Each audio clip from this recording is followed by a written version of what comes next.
Hello, everybody. Welcome to another Mystery Monday challenge. Today, we're going to dip into the archives of early radio in search of mysteries, personalities, and original broadcasts. I do have a few quick tips for you before we get started.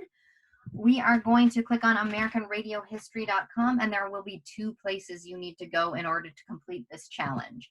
You'll need to go and hit Search Early Radio History, and then you're also going to want Early Radio Miscellaneous Collection.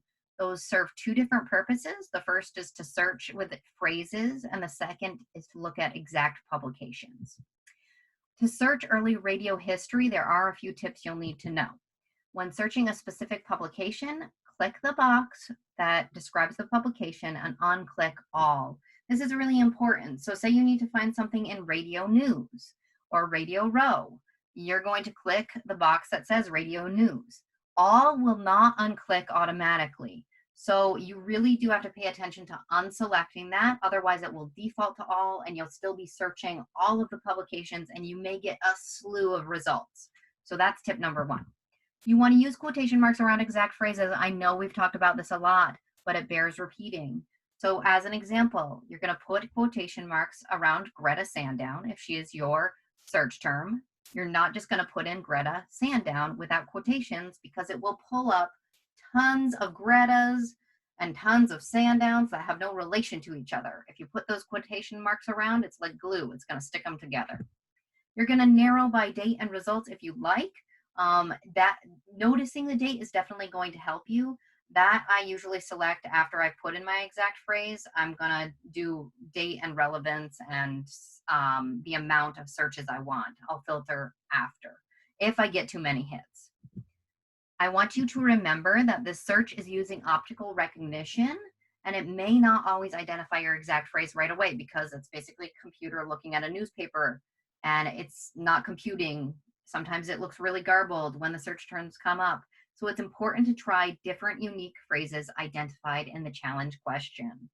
If you can identify a couple and try a couple of different ones, you might have better luck. This search will pull up a singular page where the search term resides. It's not going to pull up the entire publication. For the entire publication, we're going to go to the next step. So the Early Radio Miscellaneous Collection gives you entire publications of many awesome radio things. So if you know the specific publication and date, scroll through the miscellaneous collection and find it. A better way to do it, I think, is using your Control F command on a PC or Command F on a Mac. This will give you your find function on your computer, and then you can type in the title of the one you're looking for. So let's look at these things. I'm going to give you a new screen share, and we'll look at these in practice. So let's go to American Radio History and see how we're in this lovely place, and it gives you the same search terms up at the top. So you're going to punch in a search term here. Say you're looking for Charles Atlas. I'm putting unique phrases in. I'm putting quotation marks around them, and I'm going to click in and see how many search results I get. Now, it could take a minute, but it did just blank at me. So now I'm going to go scroll down. Okay, there are 57 results for Charles Atlas.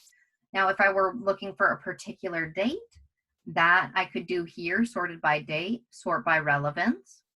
Another thing we talked about was see how it's defaulting to all in the upper left-hand corner. Say I just wanted to search, I don't know, let's try one. Maybe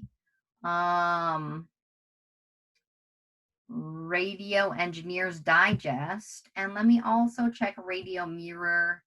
And let's also look for radio broadcast and television news. I've clicked on the ones I want. Let's do popular radio too. I'm going to unclick all. Otherwise, I'm still searching all of these. So right now I have 57 results when I'm searching for all of them. Now I'm just going to select 5 and I'm going to hit submit and see if I get less results. Do I get any results? Let's see, 18 results. So we still have Charles Atlas in here. Much less. So Charles Atlas was this like bodybuilder guy who, well, he is sometimes I see his ad saying his job is to turn weaklings into men, and it just cracks me up. So I like to choose him from time to time. And so, yes, the 97-pound weakling who became the world's most perfectly developed man. So now I found him. I only have 17 results. That makes me happy because I know I like to use specific search terms and specifics in order to get specific results. This one won't come up in your radio history. I don't want to give you any answers to your questions. So the other thing you're going to need to find, or the other tip you need to know, was the early radio miscellaneous collection. When you're in the miscellaneous collection, you're not searching by terms. You're searching publications. Okay, so you have all these publications down here.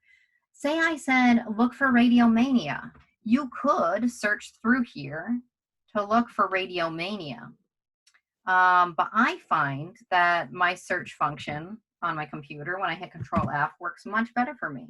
So I'm going to type in, see how it came up at the bottom left-hand corner? I'm going to type in Radio Mania. And it beautifully bumped me to the bottom where I find the Cuban fan magazine from the 50s. And I can just click into this and do my search. If it has a specific publication, then this might be a good place for you to look.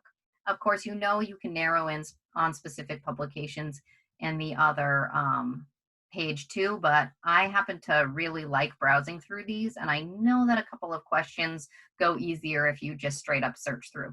Pay attention to the year. This is just a miscellaneous collection, so it might give you Radio World, but if you are looking for Radio World 1950, as per my question, then you are in the wrong place right here, right?